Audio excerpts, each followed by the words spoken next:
Hey everybody, Tim back again. Excuse me, I need to take a drink. So tonight,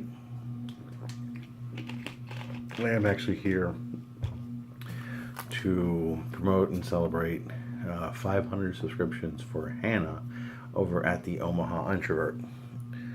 I swear that's the fastest 500 I've ever seen. Fantastic job.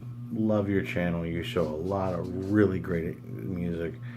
Your your tastes are all over the board, and that's exactly how I like it. I mean, if you're into one thing, that's cool. But the more you listen to, the more I find that you're going to turn me on to more stuff. So that's fantastic. So Hannah, in celebration of her 500 subs, wants to throw a little bit of contest. Has 5 questions. I believe the fifth one's a bonus. I have them written down here because I'm old. I don't remember anything anymore. Excuse me. So let's just jump right in. Number one, where are you from? Well, currently I live outside of Orlando, Florida, the land of the theme parks, the land of horrible drivers, the land of perpetual hot. I'm originally from right outside of Washington, D.C., in Prince George's County, Maryland. I grew up there, graduated from high school there. A lot of my friends still live in that area, so to me that will always be home. But right now I am a Floridian. I say right now because you just never know. I could get sick of the heat and the bad drivers, and just my wife and I could just be like, phew, we're out. But right now, yes, outside of Orlando, Florida. It is nice because I get to go see Harry Potter whenever I want at the park. Number two, best sounding album you have in your collection. Well, I'm from the school that, to me, vinyl always sounds better than anything else because it's uncompressed. But recently I picked up one and it's a reissue, and sometimes I don't always think the reissues are as strong or as good as the original pressings. This one is, and you could throw it in, even though I won't, you could throw it in a later question of psych albums. This is Pink Floyd's debut, Piper at the Gates of Dawn. This is the 2016 reissue, done from the original analog masters. Absolutely fantastic from beginning to end. They replicated. They didn't fully do it, but they replicated the old school fold cover. Quality vinyl. They really did their work with this one. And when I put this on, it just absolutely sounds phenomenal. It takes me back to an era before I was born. It sounds like this was the way it was meant to be heard. Now I don't have an original press to compare it to, and original presses clean are probably going to be obnoxious. So this one's affordable, and man, does it sound great. And if you're interested in psych, it's a great trip because not only is this their debut, it's also when they had Syd Barrett, and that was when they were more experimental. They were more willing to take that sonic chance. I'm not saying that David Gilmour didn't bring an edge or an experimentation to the band, but with this one, fantastic. Check that one out. Question number 3: a decade of music or an era of music that you just don't like, but why? You just can't say, well, it sucks and I don't like anything. So I'm gonna go with modern music, probably in the last 10 to 15 years, because it sucks and I just don't like it. But there's more. So in the 60s and the 70s, even the 80s and 90s, when it came time to record, the band got together. You booked studio time. You came with ideas. You wrote the songs together. There was a tangibility to how the process worked. You brought in a producer, an outside ear, to go, I don't know what you were thinking with that song. It's garbage. You're not putting it on the album. You had that, they're looking out for the label, they're looking out for the band because they want to make a great album. That's why you remember the producers of the 80s and the 90s. You remember the Mutt Langs and the Brian Enos and all them, because they had that ear. They knew how to push the band. They knew how to have the engineer work the boards and catch that sweet spot in the room. I mean, it was all part and parcel of the process. Now it's all Pro Tools, and hell, I could do a drum track and I could email it to this person, and okay, I don't play drums, but I could do a drum track and email it to this person, and then they lay the bass, and then someone else puts the guitar in, and someone else, puts the vocals on it, and they're in 4 different corners of the country, and they don't even see each other until it's time to go on tour. You know what? That's not a band. That's not camaraderie. That's not anything. It's cookie cutter paste BS. Not everyone is guilty of it. There are plenty of musical acts in all varieties that still practice proper recording. And I don't mind if it's digitized and cleaned up and you go through all that, but get in the same room. So that's why I don't like a lot of modern music. There's no soul. There's no organic. There's no tangibility. It's manufactured. Very rarely do you get an album that tells a story or an album that's well thought out.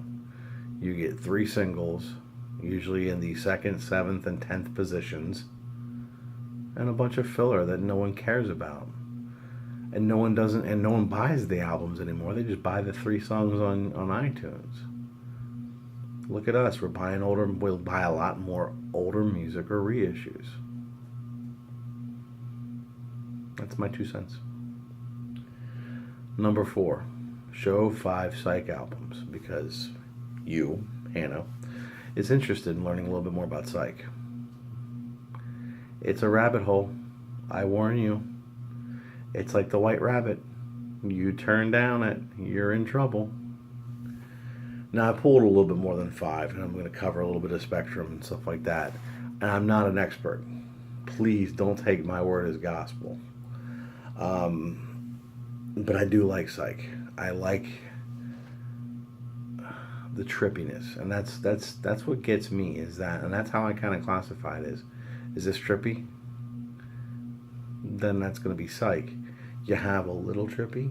You have, whoa, don't take the brown acid, and everything in between. So a couple that I don't have, and I know, shame on me, but I do recommend.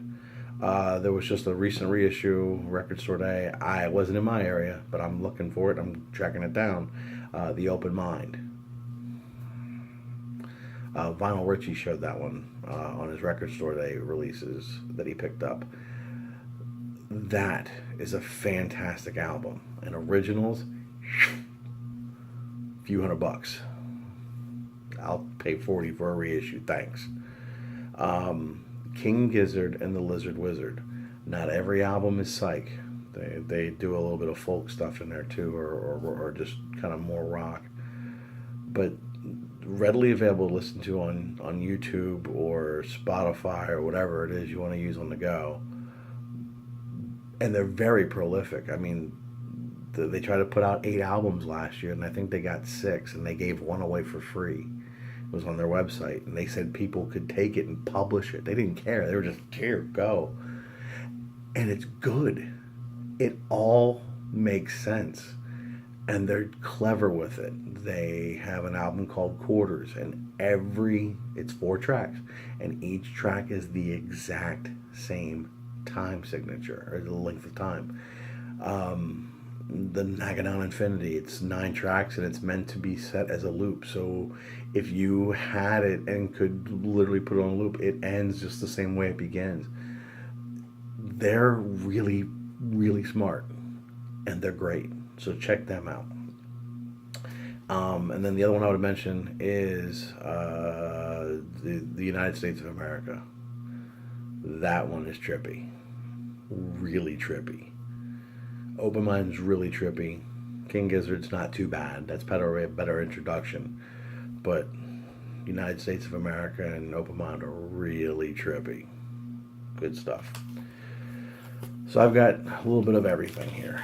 I'm actually going to start, and again, it's maybe not really psych, but it kind of sets the tone, is the free design.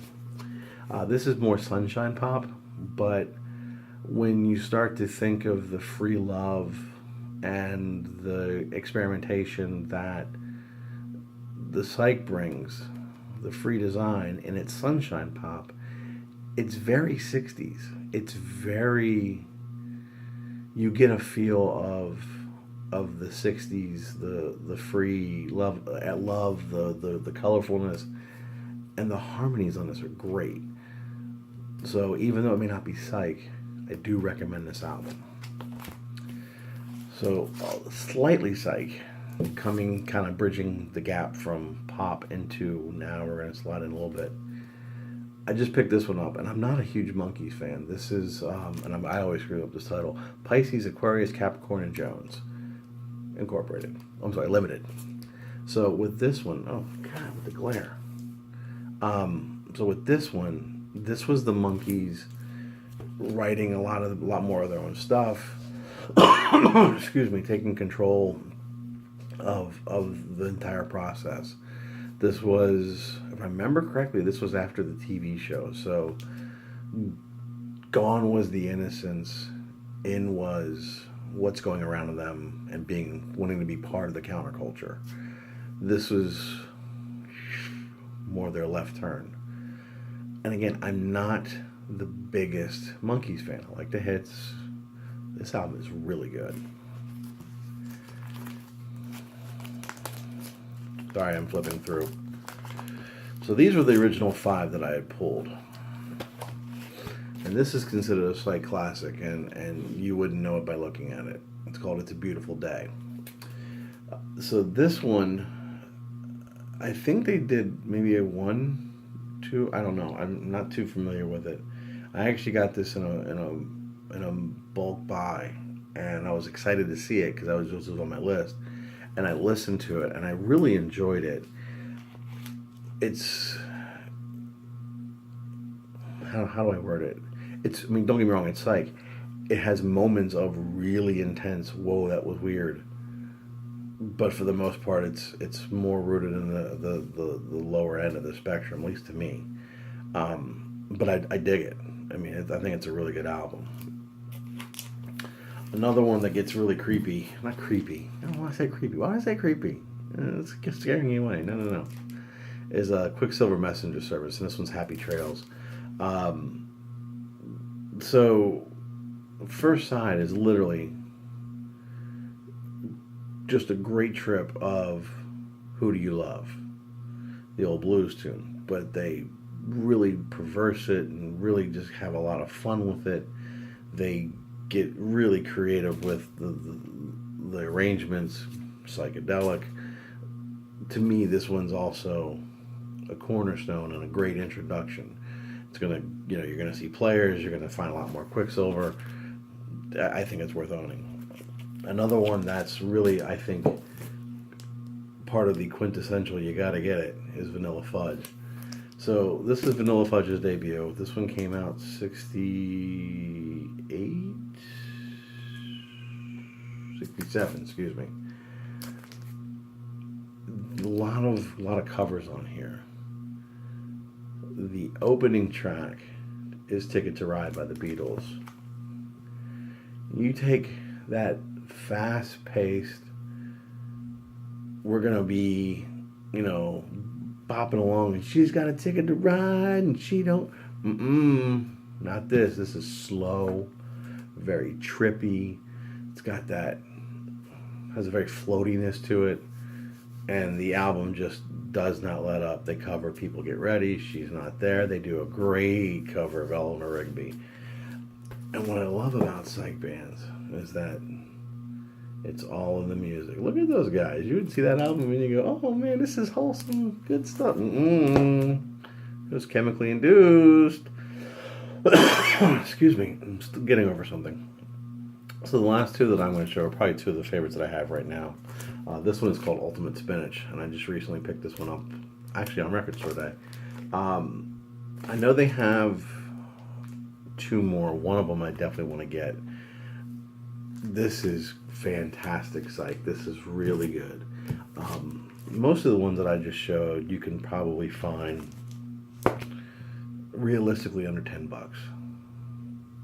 Some of those you could probably find for even way cheaper than that.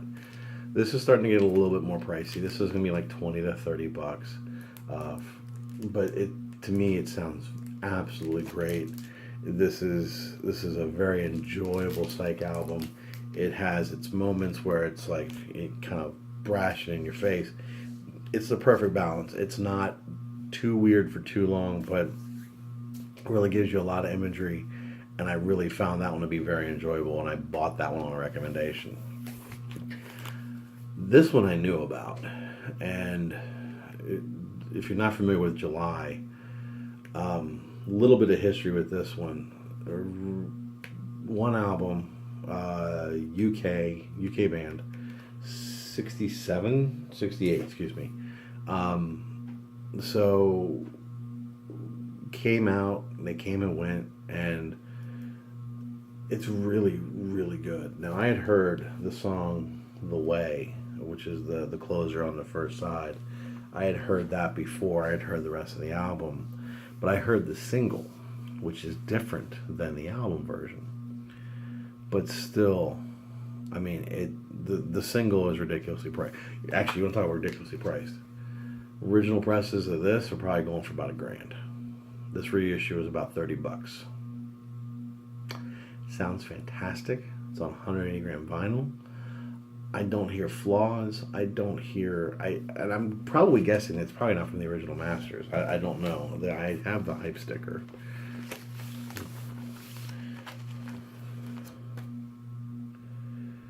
Excuse me. Yeah, it doesn't say. Doesn't say anything about being mastered from the original tapes, and I don't expect it to be, because it was a very obscure album. Well, I mean, I probably did okay, but like I said, original press is selling for $1,000. It's not worth a house payment, but you can get this reissue. I got this reissue about a few months ago on Amazon for about $30, and really, it's fantastic. You can probably listen to it on YouTube, but I mean, to me, this one's just one of those ones that you drop the needle on it and sit back and enjoy. It's a great trip. So I want to give you some of my want list ones, because again, I'm building my site collection as well. And I have more. These were some of the ones that came to mind. So, and then last question, try to wrap this up quickly, is show an album with a cat on it. Hannah and her boyfriend are cat people. I am as well. I have two. So what better album to show than Al Stewart's Year of the Cat? Get in there. There's all kinds of cats. There's a cat face. There's a cat on the perfume bottle. There's cats. Let's see. There's a cat on the box right there. If we look close, there's the cat on the perfume bottle way back there. It's just all over. I mean, it's called Year of the Cat, so there's going to be a cat or two. So that was the first one that came to mind. I think I had a Dionne Warwick with a cat on it, and I was, I'm not going to show Dionne Warwick. I don't want to. So there's my 5 questions.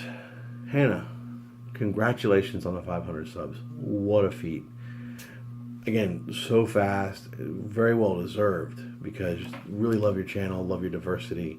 and love the fact that you're fully engaged with everybody that you watch videos with. So thank you so much for hosting. Congratulations on the 500. Here is to 5,000 more and then some. Everybody, take care. See you soon.